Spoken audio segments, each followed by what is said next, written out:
హెబ్రీయులకు రాసినటువంటి పత్రిక 11వ అధ్యాయము 26వ వచనాన్ని చదివితే, ఎలయనగా అతడు ప్రతిఫలముగా కలగబోవు బహుమానమందు దృష్టి నిలిపెను అనేటువంటి మాట వ్రాయబడింది. పిల్లలు, మోషే పెద్దవాడైన తర్వాత లోకాన్ని చూసినప్పుడు లోకంలో ఏముంది అని అంటే పాపము అనేది లోకంలో కనిపించింది.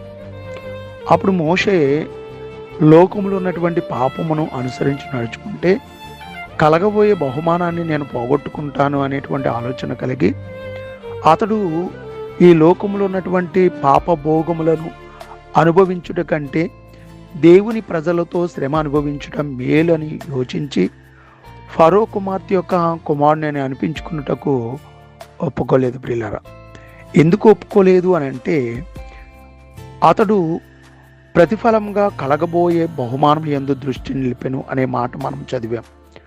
అంటే అతడు ఎందుకు ఈ లోకంలో ఉన్నటువంటి ఈ ఘనత లేకపోతే భోగభాగ్యాలు కోరుకోలేదు అని అంటే కలగబోయే బహుమానం యందు దృష్టి నిలిపి నాకు దేవుడు పరలోకంలో ఒక స్థానం ఇస్తాడనేటువంటి ఆలోచన కలిగి దాని యందు దృష్టి నిలిపాడు కనుకనే ఈ లోకంలో ఉన్నటువంటి వాటిని కోరుకోలేదు.